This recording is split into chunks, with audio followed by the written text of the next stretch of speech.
CMR shopping mall Dasara ధమాకా offers అద్భుతమైన offers తో పాటు అబ్బురుపరిచే స్పాట్ గిఫ్ట్స్. దారుణమైన బ్రేకింగ్ ఇది. యాక్చువల్లీ అసలు మనుషుల విలువలు లేకుండా పోయినాయి, లేకపోతే అసలు కడుపున పుట్టిన పిల్లలు కూడా ఇంత దారుణంగా వ్యవహరిస్తున్నారు అని అంటే ఎవరు నమ్మే పరిస్థితులు లేరు. లేదంటే ఇక కలియుగం ఏం చేస్తాం అనేటటువంటి పరిస్థితి వచ్చేసింది. ఎందుకంటే ఈ సంఘటన విన్న తర్వాత కూడా ఎవరికైనా సరే అదే అనిపిస్తుంది. యాక్చువల్లీ ఇది జనగామ జిల్లాలో జరిగినటువంటి సంఘటన. ఈమె పేరు వచ్చేసి బదావత్ లక్ష్మి. కేవలం 45 సంవత్సరాలు మాత్రమే. పాపం 20 ఏళ్ల క్రితమే భర్త చనిపోయిండు. సో అల్లారు ముద్దుగా ఒకే ఒక కూతురు. ఆమెను అల్లారు ముద్దుగా పెంచడమే కాకుండా చదివించడం ఇదంతా చేసింది. ఆ తర్వాత 5 ఏళ్ల క్రితం కూడా నేను ప్రేమించానమ్మా ఒక వ్యక్తిని, అతన్నే పెళ్లి చేసుకుంటాను అని అంటే ఉన్నది ఒకే కూతురు కాబట్టి కాదనలేక ఆమె మనసు నొచ్చుకున్నా ఇవ్వడం ఇష్టం లేకపోయినా ఆమె ప్రేమించింది కాబట్టి ఉన్నది ఒకే ఒక బిడ్డ కాబట్టి కోరుకున్న అతనితోనే మ్యారేజ్ కూడా చేసింది. కట్న కానుకలు కూడా బానే ఇచ్చింది. అంటే ఆమెకు ఉన్నంతలో బానే ఇచ్చింది.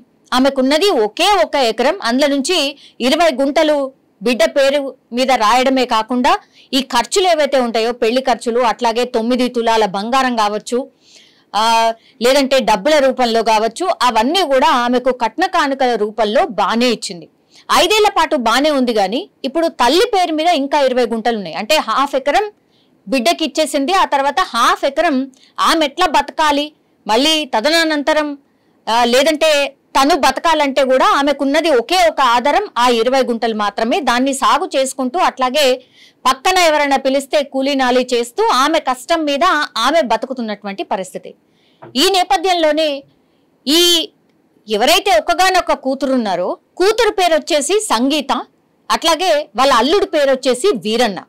సో వీళ్ళిద్దరికి ఇప్పుడు వాళ్ళ తల్లి దగ్గర ఉన్నటువంటి భూమి 20 గుంటలు ఏదైతే ఉందో ఎట్లయినా సరే ఏమైనా సరే ఆ 20 గుంటలు కూడా మాకే కావాలి, ఇప్పుడే ఇచ్చేసేయాలి, నీ తదనంతరం కాదు, మాకు ఇప్పుడే కావాలి అనేటువంటిది తరచుగా ఒక 2-3 సార్లు వాళ్ళ తల్లి దగ్గరికి వచ్చి కొట్లాడడం ఇదంతా కూడా చేసింది.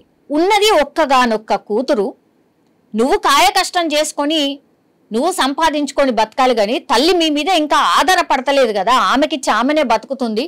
అప్పుడో ఇప్పుడో ఏమన్నా పంట వండితే కూడా మీకే ఇస్తుంది. ఆ తర్వాత కూడా చేతగానప్పుడు మరి ఇది కూడా లేకపోతే ఈ మధ్య కాలంలో మనం చూస్తున్నాం కదా, అందుకే ఓల్డ్ ఏజ్ హోమ్స్ భయంకరంగా వెలుస్తున్నాయి, మనకు తెలిసిందే కదా. ఆ పరిస్థితే వస్తుంది. సో నాకు ఆ పరిస్థితి రావద్దు కాబట్టి 20 గుంటలు నా దగ్గర ఉంచుకోవాలని చాలా తెలివిగా ఆలోచించింది లక్ష్మి. అందుకని తనతో పాటే ఉంచుకుంది. ఆ 20 గుంటలే మాకిప్పుడే రాసి ఇవ్వాలి, లేకపోతే నడవదు, నాకున్నది 20 గుంటలే, నువ్వు నాకు ఇచ్చినావు, నాకేమాత్రం సరిపోతలేదు, ఆ 20 గుంటలు కూడా నీకెందుకు, ఈ వయసులో నీకెందుకు, ఏమైనా చూసుకునేది ఉంటే నేనే కదా కూతురుని, నేనే చూసుకుంటా, నాకు అది ఇచ్చేయి, ఇప్పుడే ఇచ్చేయని తరచుగా వచ్చి తల్లి దగ్గరకు వచ్చి గొడవ పడుతూ ఉండేది. ఆ పక్కన చుట్టుపక్కల వాళ్ళు ఇళ్ళ వాళ్ళు ఎవరైతే ఉంటారో వాళ్ళు, అట్లాగే ఆమె సింగిల్ పేరెంట్, ఆమెకు తండ్రి ఉన్నాడు అంతే. ఆ తర్వాత మిగతా చుట్టుపక్కల వాళ్ళు ఎవరైతే ఉంటారో వాళ్లకు తరచుగా ఈ విషయాన్ని కూడా చెప్పింది లక్ష్మి. ఇట్లా నా బిడ్డ తరచుగా నా మీద ఒత్తిడి తెస్తుంది, ఆ 20 గుంటలు కూడా రాసి ఇవ్వమంటుందంటే వాళ్ళు కూడా ఏం చెప్పారు, దయచేసి రాసి ఇవ్వకు, ఇప్పుడే ఈమె ఇంత ఒత్తిడి చేస్తోంది, నిన్ను ఇంత సతాయిస్తుంది, ఆ తర్వాత మాత్రం నీ మాట కూడా వినదు, నిన్ను పట్టించుకోదు, ఆ 20 గుంటలు నీ దగ్గరనే పెట్టుకో, ఎంత ఒత్తిడి తెచ్చినా నీ దగ్గరనే పెట్టుకో అని వాళ్ళు కరాఖండిగా చెప్పారు. అదే మాట లక్ష్మి కూడా తన కూతురికి చెప్తోంది. ఇక నచ్చలేదు, ఎంతసేపు ఎన్నిసార్లు గొడవ పడ్డా ఇక వినట్లేదు అనుకున్నారో ఏమో తెలియదు. కానీ నిన్న లక్ష్మి దగ్గరికి ఇప్పుడు ఎవరైతే కూతురు సంగీత అట్లాగే వాళ్ళ హస్బెండ్ ఎవరైతే ఉన్నారో వీరన్న, వాళ్ళు కారు తీసుకొని వచ్చిండ్రు, తల్లి దగ్గరకు వచ్చిండ్రు. అదే గొడవ, అదే విషయం మళ్ళా మాట్లాడిండ్రు. ఆ తర్వాత ఇక మరి ఏమైందో తిన్నారు, ఆ తర్వాత పండుకున్నారు, ఇంకేమైందో తెలియదు. కానీ లాస్ట్కి వస్తే ఏం జరిగింది అని అంటే, రాత్రి వాళ్ళ తల్లి నిద్రపోయిన తర్వాత దిండు, అంటే ఆమె పెట్టుకున్నటువంటి దిండుని పూర్తిగా ఆమె మొహం మీద పెట్టేసి అత్యంత దారుణంగా నన్ను కన్న తల్లి ఈమె అని కనీసం గుర్తించుకోకుండా సంగీత తన కన్న తల్లిని చంపేసినటువంటి ఘటన. ఎంత దారుణం. అల్లుడేదో వేసాడో, అల్లుడు ఏదో పరాయివాడో బయట నుంచి వచ్చాడు కాబట్టి ఆయనకు తెలియదు. కానీ నువ్వు ఉన్న ఒకదాని ఒకటి ఆ తర్వాత అల్లారు ముద్దుగా నిన్ను పెంచుకుంది, నువ్వు తప్ప వేరే లోకమే లేదు, ఇంకెవరూ లేరు తనకి. అట్లాంటి కన్న తల్లిని కూతురు చంపేసింది. ఆ తర్వాత ఈ విజువల్లో మనకు స్పష్టంగా కనిపిస్తుంది, ఏమీ తెలవనట్టుగా తల్లి మృతదేహం మీద పడి ఏడవడం స్టార్ట్ చేసింది. చుట్టుపక్కల వాళ్ళందరూ వచ్చిండ్రు. పొద్దున లేసేసరికి తల్లి చనిపోయిందన్న విషయం ఎలా బయటపడింది అని అంటే ఈమె అంతా రాత్రిపూట అంతా చేసేసి తర్వాత వాళ్ళ ఇంటికి వెళ్ళిపోయినారు. పొద్దున లేసి ఎంతకీ డోర్ తీయట్లేదు అని చుట్టుపక్కల వాళ్ళు పిలిస్తే కూడా డోర్ తీయట్లేదు. దీంతో అనుమానం వచ్చింది. పోలీసులకు సమాచారం ఇచ్చిండ్రు.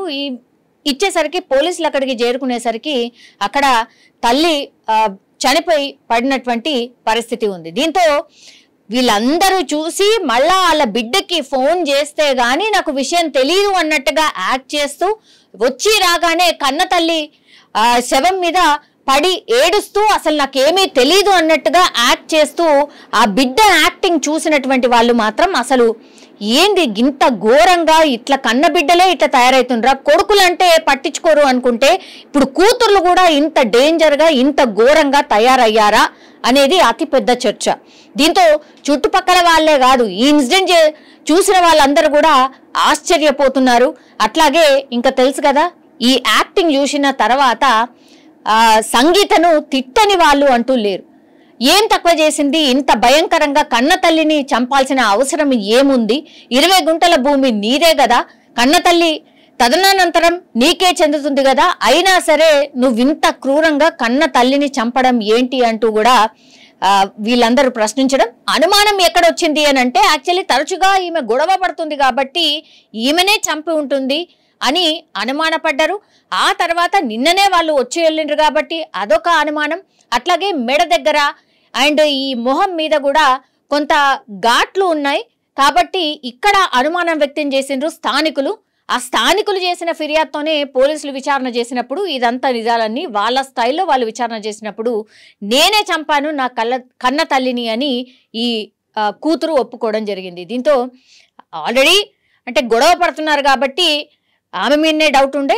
లాస్ట్కి వస్తే ఎంత యాక్టింగ్ చేసినా కన్న తల్లి మీద పడి ఏడ్చినా సరే లాస్ట్కి వస్తే పోలీసులు తమ విచారణలో ఇప్పుడు బిడ్డనే కన్న తల్లిని చంపేసింది అనేటువంటి ఘటన ఇప్పుడు జనగామ జిల్లాల్ని ఒక రకంగా షేక్ చేస్తోంది అనుకోవచ్చు. కానీ అత్యంత దారుణమైనటువంటి సంఘటన. ఈ సంఘటన విన్న వాళ్ళైనా లేకపోతే చూసిన వాళ్ళైనా మరీ అసలు కన్న బిడ్డలే ఇంత భయంకరంగా ఎట్లా తయారవుతున్నారు అనేది కూడా మాట్లాడుకుంటున్నటువంటి పరిస్థితి. నిజంగా ప్రస్తుతం ఉన్నటువంటి సమాజం దేనికి ప్రయారిటీ ఇస్తుంది? ఆర్థిక సంబంధాల చుట్టూ మాత్రమే తిరుగుతుంది. మళ్ళీ ఎన్నికలంగానే చాలా విరక్తి కలుగుతుంది.